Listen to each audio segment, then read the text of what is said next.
और फिर एक और आपको देता हूँ मिसाल इसमें लिख के, और ये है कि क्यों दुनिया जो है वह गम में है, क्यों लोग मर रहे हैं। इसको जानने के बजाय ये बच्चों को सिखाएं कि यीशु मसीह नासरी में तमाम गमों, तमाम परेशानियों का हल है, वही हल मुश्किलात है। उसने कहा है कि मेहनत उठाने वालों और बोझ से दबे हुए लोगों मेरे पास आओ, मैं तुम्हें आराम दूंगा। ये जाहिरी बात है।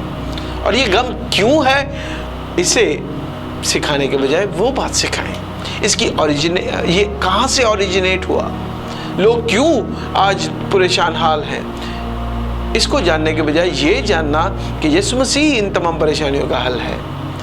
जब परेशान हो, दुख हो, छोटा हो, बड़ा हो, तो अपने आंसू इंसान के बजाय यीशु मसीह नासरी के आगे रखें, उसके आगे रोएं। फिर एक और आखिरी मिसाल देता हूँ, उसके बाद इस टॉपिक से आगे हम चलेंगे कि यीशु मसीह नासरी ने कब आना है। बच्चों को आजकल के हम लगा देते कलाम मुक़द्दस का मुताला करो और ये जानने की कोशिश करो कि यीशु मसीह नासरी ने कब आना है।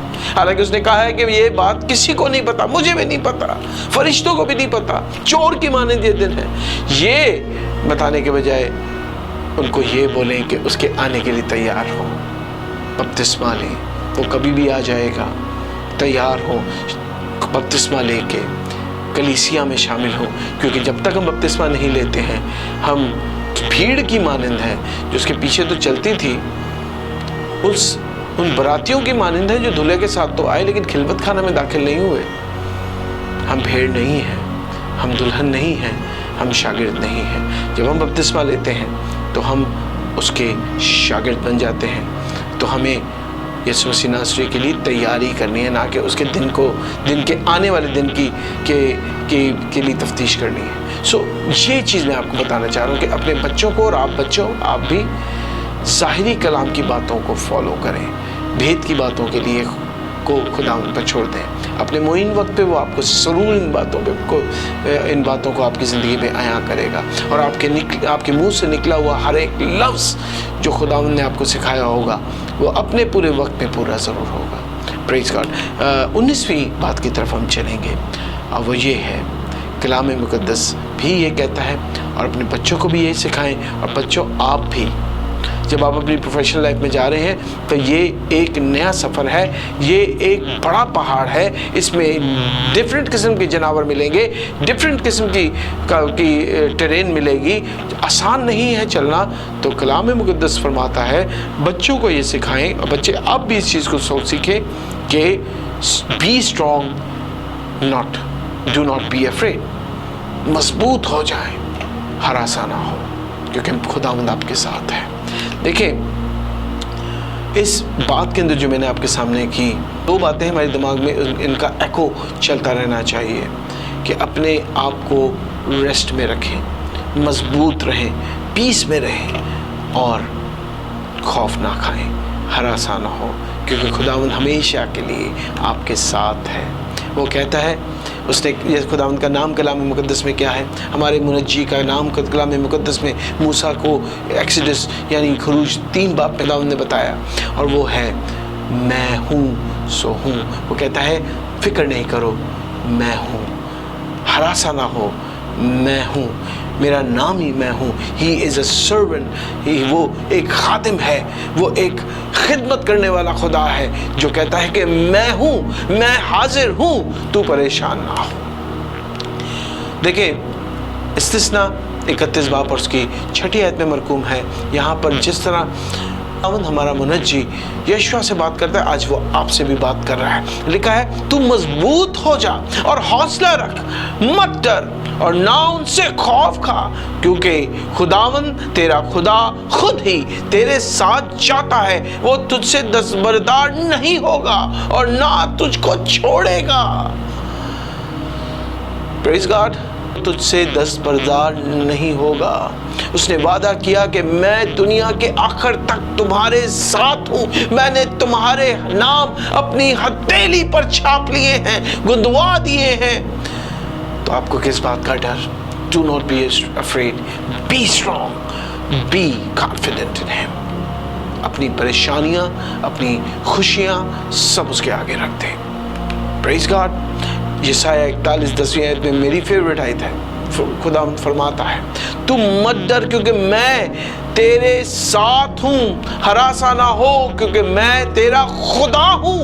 मैं तुझे जोर बख्शूंगा, मैं यकीनन तेरी मदद करूंगा और मैं अपनी सदाकत के दाहिने हाथ से तुझे संभालूंगा। मत्ती 28:20 में यीशु मसीह नासरी ने क्या कहा? देखो मैं दुनिया के आखिर तक हमेशा तुम्हारे साथ हूँ। इसी तरह पौलुस रसूल के जरिए खुदावंद फरमाता है, फिलिपियों 4:6-7 आयत में यह साफ साफ कहता है कि यीशु मसीह नासरी हमारे दिलो दिमाग को गार्ड करेगा। और यिर्मयाह से खुदावंद फरमाता है 17वें बाब की 7वीं और 8वीं आयत में कि हर वो शख्स जो खुदावर पर भरोसा रखता है मुबारक है, और खुदावंद के वो लोग जो उसमें कॉन्फिडेंस रखते हैं वो भी मुबारक हैं। वो उस दरख्त की मानंद है जो पानी की नहरों के पास उगाया गया है, जिसकी जड़ें मजबूत हैं, उस पर कोई आफत नहीं आती है और कभी किसी किस्म का काल उसे हिला नहीं सकता है। आप जिंदा पानी के चश्मा के किनारे पर उगाए गए हैं। आपके माँ बाप ने आपको खुदावंद के करीब लाने की पूरी तवज्जो की है, तो आप डरे नहीं। Be confident, leave everything in God's hand, और वो अपने मुइन वक्त में आपके लिए बदला देगा। Praise God. इसी तरह इमसाल 3:5-6 आयत में सुलेमान बादशाह फरमाता है कि खुदावंद अपने खुदा पर पूरे दिल से भरोसा कर और अपनी खुद की अंडरस्टैंडिंग, अपनी नॉलेज पर भरोसा ना कर। मेरे बच्चों, मेरे बहन भाइयों, अपने बच्चों को, मेरे बच्चों अपनी ज़िंदगी में इस चीज़ को बांध लें कि ना खौफ करें, ना हरासा हो, हमेशा मजबूत रहें, क्योंकि आपकी पुश्त में इस कायनात का बनाने वाला खड़ा है। Praise God, hallelujah. आखिरी बात बहुत इंपॉर्टेंट है, 20वीं बात, गौर से सुनिएगा, अपनी ज़िंदगी में इसको ज़रूर अमल करें कि अपने बच्चों को सिखाएं, और आप बच्चों इस चीज़ को बांध लें अपने पास, अपनी गिराह बांध के रख लें कि आपकी मेहनत हमेशा फल देगी। जितनी मेहनत आप करते हैं, आप अभी मेहनत, मैट्रिक करने में आपने मेहनत की, आगे भी आप मेहनत करेंगे, तो रिमेंबर, अपने कान खोल के सुन लें कि हार्ड वर्क ऑलवेज पे। मेरा ईमान है कि आप सबको ये तस्वीर भी दिख रही है, आप सब ये जानते भी हैं क्या है।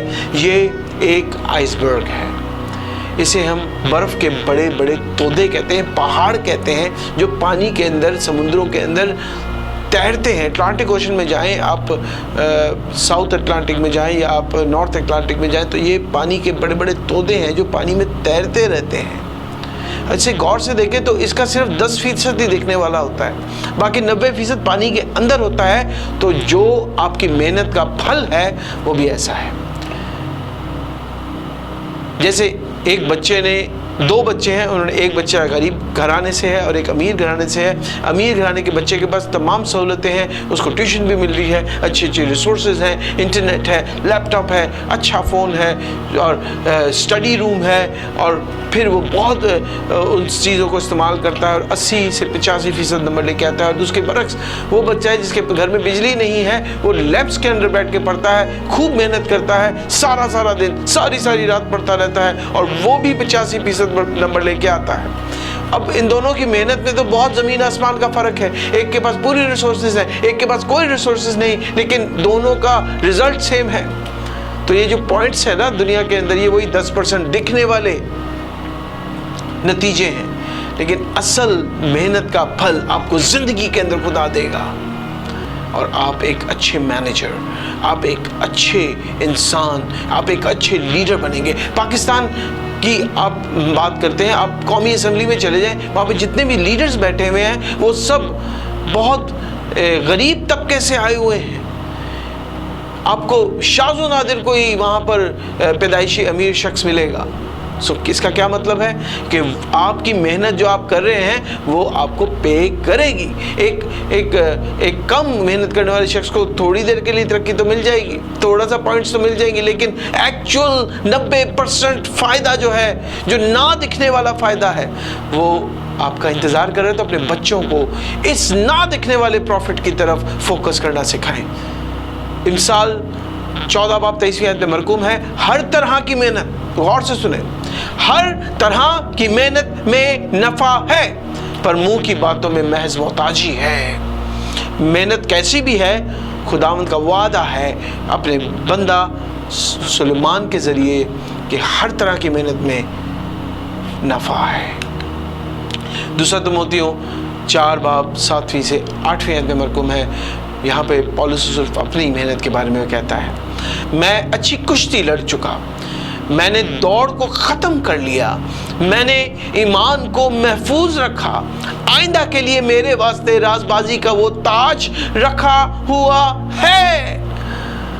आइंदा के लिए क्या उसको वो ताज दिख रहा था? नहीं, एक अनदेखा, एक बहुत बड़ा नफ़ा उसकी उस कुश्ती, उसकी उस मेहनत, उसकी उस दौड़ क्या उसके पास है। यही है मेरे बच्चों। इसी तरह इमसाल 2:14 से 15 में लिखा है, सब काम शिकायत और तकरार के बगैर किया करो। सब काम शिकायत और तकरार के बगैर किया करो। और मैं ख़ास तौर पर अपनी बेटी जो है बहुत मेहनती है, डायना, उससे ही कह रहा हूँ, गौर से सुने और आप लोग भी इससे मुस्तफ़ीद हो। प्रोवर्ब उसके 2 बाब और उसकी 14 से 15 में लिखा है, सब काम शिकायत और तकरार के बगैर किया करो। मेहनत करो लेकिन शिकायत और तकरार के बगैर, ताकि तुम बेऐब और भोले होकर टेढ़े और कजरों लोगों में खुदा के बेनुक्स फर्जंद बने रहो। Hallelujah, hallelujah. ये है मेहनत, ये है वो छुपी हुई बरकत जो उस पहाड़ी बर्फानी पानी में तैरते हुए तोदे में हमें दिखती है। हालेलुया। गलतियों 6 बाब 9वीं आयत में मरकूम है, हम नेक काम करने में हिम्मत ना हारे, क्योंकि अगर बेदिल ना होंगे तो ऐन वक्त पर काटेंगे। खुदा आपकी मेहनत का फल आपको आपकी इसी ज़िंदगी में देता है। ज़बूर 128 दूसरी आयत में लिखा है, तो अपने हाथों की कमाई खाएगा तो मुबारक और सादतमंद होगा। आप जो मेहनत करेंगे वो आप काटेंगे। इमसाल 21 बाब और उसकी 5वीं आयत बहुत प्यारी आयत है। गौर से सुनो मेरे बच्चों, गौर से सुने। लिखा है, मेहनती की तदबीरें यानी मेहनती के काम यकीनन फरावानी का बाइस हैं, लेकिन हर एक जल्दबाज का अंजाम मोहताजी है। जो मेहनत करता है तो do not let your hand stop. आप मेहनत करें तो आपको फरावानी मिलेगी।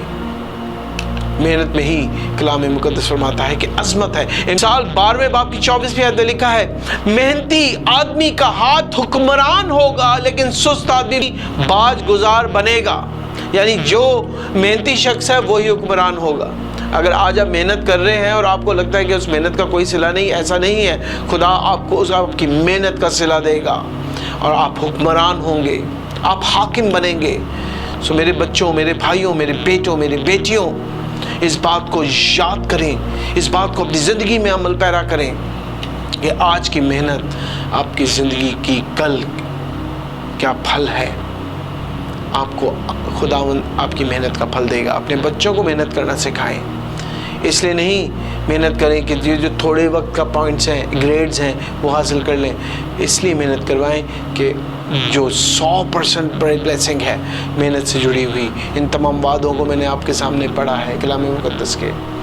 इन सब के साथ जुड़े हुए तमाम वादे खुदावंद पूरे करता है। सो मेरा ईमान है इन तमाम 20 के 20 पॉइंट्स, टिप्स को आपने सुना होगा, और अगर सुना है तो इस पर ईमान रखें और फिर कोशिश करें कि इनमें से चंद या फिर सारे अपने बच्चों की ज़िंदगियों में, अपने बच्चों की ज़िंदगियों में, अपनी ज़िंदगी में अमल पैरा कर सकें। खुदावंद आपको बरकत दे, खुदावंद आपके साथ हो, खुदावंद आपको लंबी हयाती दे। आमीन। आए दुआ मांगे। कदूस कदूस हमारे ज़िंदा आसमानी और जलाली बाप, हम तेरी शुक्रगुजारी करते हैं, तेरी तारीफ़ करते हैं, तुझे धन्यवाद कहते हैं क्योंकि तू भला है और तेरी शफ़क़त अबदी है।